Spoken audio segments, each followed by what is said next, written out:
सर्वप्रथम या ठिकाणी मी व्यक्तिशः माझ्या वतीने आणि या व्यासपीठावरती उपस्थित असले आदरणीय वंदनीय या देशाचे लाडके पंतप्रधान नरेंद्र मोदीजी आणि सर्व मान्यवरांच्या वतीने आणि लोकशाहीतले आपण सर्व राजांच्या वतीने छत्रपती शिवाजी महाराजांना विनम्र अभिवादन करतो।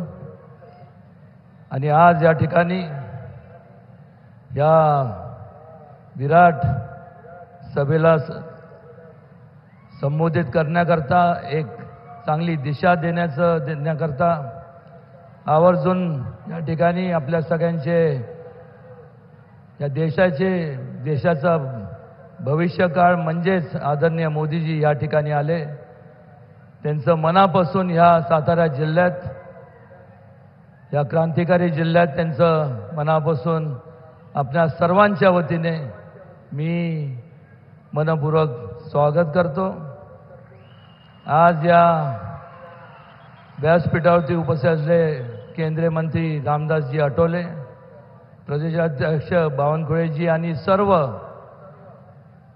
या जिल्ह्यातले सर्व आमदार, सर्व पदाधिकारी, सर्व भाजपचे आणि मित्र पक्षाचे महायुतीचे सर्व आपण पाईक आणि सर्व आपण या ठिकाणी आल्याबद्दल पुन्हा एकदा आपल्या सगळ्यांचे स्वागत। आज या ठिकाणी आवर्जून या ठिकाणी मला सांगावंसं वाटतं की या संपूर्ण पृथ्वीवरती एकमेव असा एक राजा होता ज्यांचं नाव होतं छत्रपती शिवाजी महाराज। ज्यांनी त्या काळात असे जो विचार दिला तो म्हणजे राज्यकारभारात लोकांचा सहभाग असला पाहिजे ही भूमिका त्यावेळेस त्यांनी घेतली आणि त्यातनंच लोकशाहीचा जन्म झाला। लोकशाहीचे खऱ्या अर्थाने जनक त्यांना म्हणलं पाहिजे। आणि छत्रपती शिवाजी महाराजांचे समतेचे लोक कल्याणचे जे विचार होते ते ह्या अगोदरच्या अनेक पंतप्रधानांनी फक्त घोषणा केल्या पण मात्र त्या कुठल्याही परिस्थितीत अंमलात आणल्या नाही।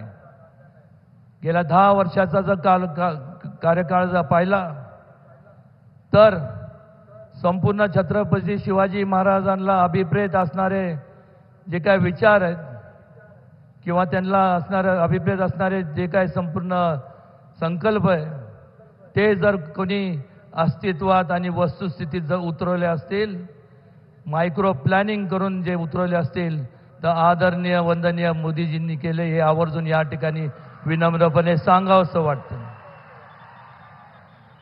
त्या काळात भरपूर ज्या वेळेस स्वातंत्र्य मिळालं त्यावेळेस संपूर्ण देशभरात काँग्रेसचे केंद्रात काँग्रेसचं सरकार आणि वेगवेगळ्या राज्यात काँग्रेसचं सरकार होतं।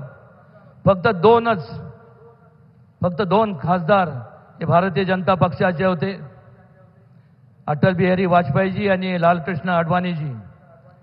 मग थोडं आपण सगळ्यांनी विचार करणं गरजेचं आहे की एवढ्या मोठ्या प्रमाणात जे आज परिवर्तन घडलं, 2 वर्ण संपूर्ण या देशातला सगळ्यात मोठा पक्ष म्हणून नव्हे तर संपूर्ण जगभरातला सगळ्यात मोठा पक्ष म्हणून आज भारतीय जनता पक्षाची ओळख निर्माण करण्यात झाली।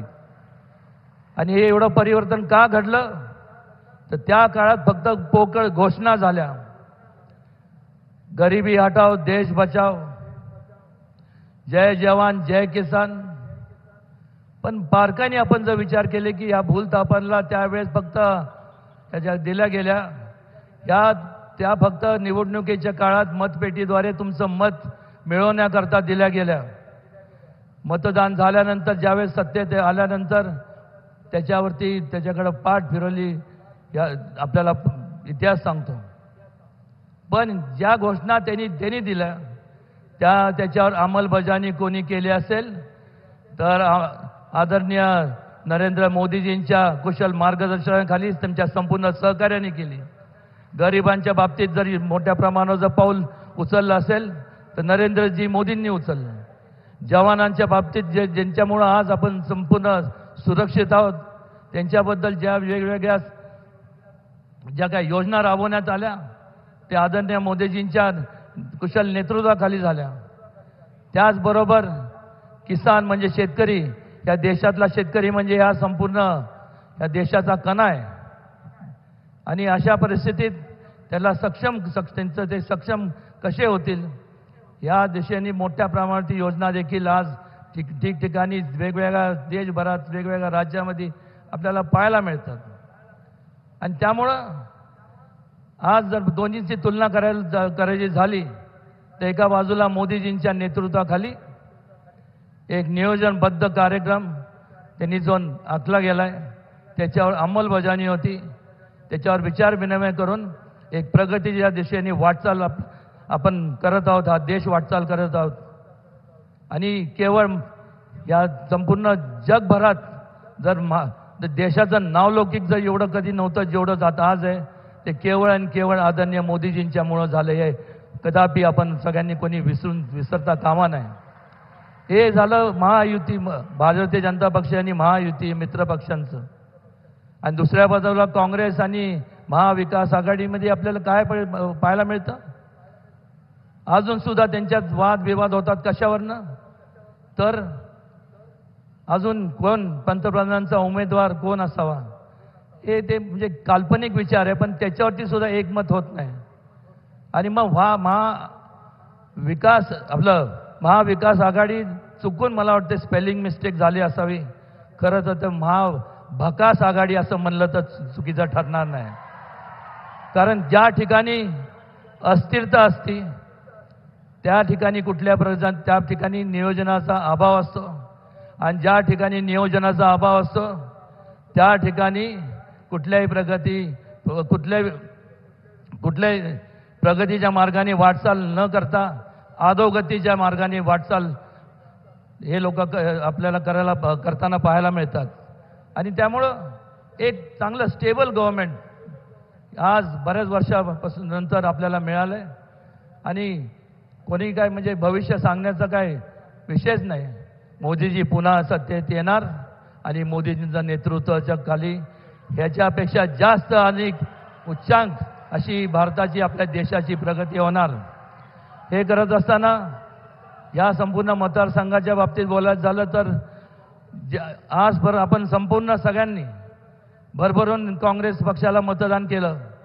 त्यांनी फक्त नुसतं म्हणजे सत्तेत येण्याकरता त्यांनी आपल्या पुढं मताचा जोगवा मागितला, पण मात्र जो मूलभूत पिण्याच्या पाण्याचा प्रश्न जो असतो शेतीच्या पाण्याचा, ज्याच्यामुळं आज संपूर्ण आमच्या सगळ्यांचं जीवन त्याचा अर्थव्यवस्था संपूर्ण सगळ्यांची अवलंबून आहे, त्या संदर्भात केलं काय?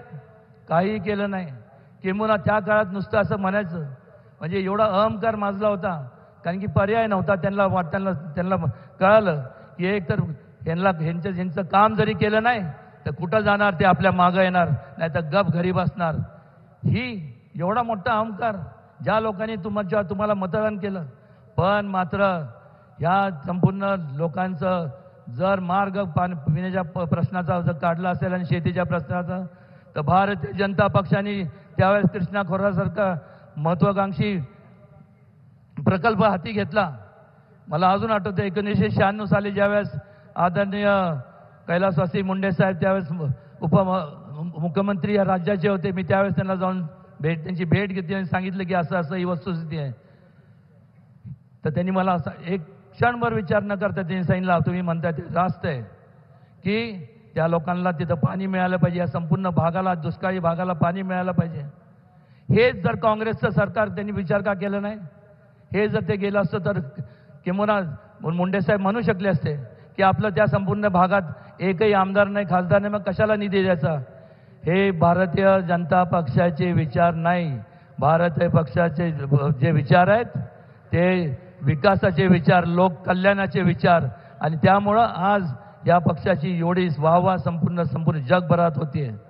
ठिकठिकाणी आपण पाहिलं तर या संपूर्ण मतदारसंघात या 5 वर्षाच्या कालावधीमध्ये जसं मोदीजींच्या मार्गदर्शनाखाली नमो गंगेचं संपूर्ण शुद्धीकरणाचं काम चालू आहे, त्याच प्रकारे आपल्या संपूर्ण मतदारसंघात कृष्णा नदीसारखी मोठी आपली जी नदी आहे त्या ठिकाणी जय जय कृष्णेच्या माध्यमातून संपूर्ण शुद्धीकरणाचं काम आपण हाती घेणार आहोत. पर्यावरणचं पर्यटन म्हणजे टुरिझम इंडस्ट्रीला देखील आपण संपूर्ण केंद्र शासनाच्या मदतीने आणि राज्य शासनाच्या मदतीने आपण करणार आहोत. Industries, IT park, skill development याची नित्यान गरज आहे. कारण या अगोदर कुठल्या प्रकारची डेव्हलपमेंट न झाल्यामुळं ह्या संपूर्ण भागातले जे तरुण यांना दुसऱ्या जिल्ह्यात किंवा मोठ्या शहरांकडे धाव घ्यायला लागत होती. त्यांनी तिथं जाऊन अंगावरच्या कपड्यावर जाऊन आज तिथं त्यांनी जे संस्था निर्माण केल्या त्याची उलाढाल जवळ कित्येक तरी कोटीची आहे. आणि मग तर तिथं जाऊन जर करू शकत असतील, त्यांची कर्तबगार असतील, तर स्वतःच्या जन्मभूमीमध्ये तीच त्यांची कर्मभूमी असावी असा याच्या हिशोबाने आपण संपूर्ण मोदीजींच्या मार्गदर्शनाखाली आपण हे सर्व करणार आहोत. त्याचबरोबर जसं बुद्ध सर्किट आहे तसं मागंसुद्धा आम्ही मोदीजींना विनंती केली होती की एक स्वराज्य सर्किट या ठिकाणी व्हावं, जेणेकरून ज्या संपूर्ण 3 त्यावेळेसच्या छत्रपती शिवाजी महाराजांच्या किंवा मराठाच्या ज्या राजधानी होत्या, राजगड, रायगड आणि सातारा, हे एक सर्किट त्याच्यामुळं जास्तीत जास्त त्यांचे जे विचार आहेत, छत्रपती शिवाजी महाराजांचे जे विचार आहेत, ज्याच्यातनं असंख्य लोक प्रेरणा घेतात. भावी पिढीला, तरुण पिढीला चांगलं त्याच्यामुळं मार्गदर्शन होईल असंही या ठिकाणी आम्ही निर्माण करणार आहोत. ॲग्रो इंडस्ट्रीजवरती भर देणार आहोत. पण मात्र एक या ठिकाणी मला आवर्जून सांगावंसं वाटतं की ज्या वेळेस लोक म्हणजे अनेकदा संविधानाच्या बाबतीत बोललं जातं, ज्या वेळेस कुठलंही नियोजन नसतं, कुठलंही विकास कामाच्याबद्दल बोलता येत नाही, तर मग काय चालू होतं की फक्त ब्लेम गेम, म्हणजे दुसऱ्यावरती फक्त बोट दाखवायचं की हे संविधान बदलणार आहेत. कशाला बदलणार आहे संविधान? काय गरज आहे संविधान बदलण्याची? डॉक्टर बाबासाहेब आंबेडकरांच्या नेतृत्वाखाली त्यावेळेसची जी काय संविधान बनवण्याचे जे संपूर्ण त्यांचे सहकारी तज्ज्ञ लोक होते, अत्यंत उत्कृष्ट असं संविधान या ठिकाणी त्यांनी तयार केले. 12 संपूर्ण वेगवेगळ्या जाती जे बद्दलचा विचार करून ज्या पद्धतीने छत्रपती शिवाजी महाराजांनी समतेचा जो विचार दिला, त्या समतेच्या भावनेतनं तयार करण्यात आलेलं हे संविधान आहे. आणि ह्या संपूर्ण जगाच्या पाठीवर कुठल्या पण देशाचं तुम्ही संविधान घ्या आणि आपल्या देशाचं घ्या, ते जवळपास पण आपल्या संविधानच्या तुकड्यांचे एवढं बारकावे पण त्या ठिकाणी पाहायला मिळत नाही. आणि संविधान बदलणार अहो, संविधानाचं पार खात्मा म्हणजे खलास करण्याचं काम जर कोणी केलं असेल तर त्या काळी असणाऱ्या काँग्रेसच्या पंतप्रधान आदरणीय इंदिराजींनी एमर्जन्सी लागू केली. का? तर मोठा उठाव व्हायला लागला. या देशातले संपूर्ण लोकांनी जेव्हा स्वतःच्या न्याय हक्कासाठी उठाव केला तर त्यांना वाटलं की मला विरोध करतात आहे. ते विसरून पण गेले होते हे संपूर्ण काँग्रेसवाले की समाजामुळं, म्हणजे त्यांनी एवढा अहंकार माजला की त्यांना वाटायला लागलं की आपल्यामुळं समाज आहे.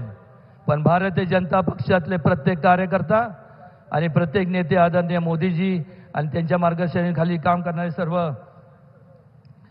जे आहे ते संपूर्ण त्यांचं म्हणणं काय की आमच्यामुळं तुम्ही नाही आहात, तुमच्यामुळं आम्ही आहोत, हे विनम्रपूर्वक आम्हाला सांगावंसं वाटतं. आज तुम्हाला केंद्रबिंदू मानून आदरणीय मोदीजी वाटचाल करतात. त्यांना खांद्याला खांदा लावून त्यांचं पाठबळ वाढवण्याकरता आज मोठ्या संख्येने आपण या ठिकाणी उपस्थित राहिल्याबद्दल मी पुन्हा एकदा आपल्या सगळ्यांचे मनापासून आभार मानतो आणि ईश्वरांनी प्रार्थना करतो की मोदीजींचं जास्तीत जास्त दीर्घकाळ या संपूर्ण देशाला त्यांचं मार्गदर्शन, त्यांचं संपूर्ण योगदान लाभो. क्वचितच कधी असे म्हणजे खऱ्या अर्थाने म्हणजे जर एवढे बारकावे, म्हणजे मी विचार करतो की दैविक शक्ती त्यांच्यात निश्चितपणे आहे. आणि नाहीतर मला सांगा एवढे बारकावे जे त्यांनी गेले का ह्याच्या अगोदर त्यांचं काँग्रेस किंवा त्या इतर पक्षांचं हे काय विचार जखडून ठेवले होते का?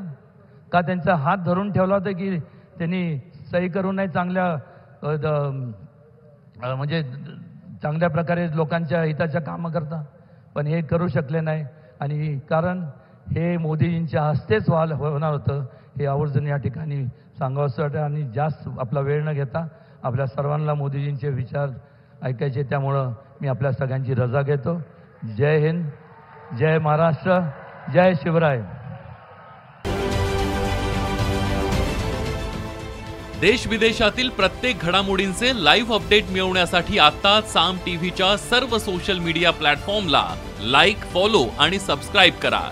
तसंच सर्व नोटिफिकेशनसाठी बेल आयकॉन प्रेस करायला विसरू नका.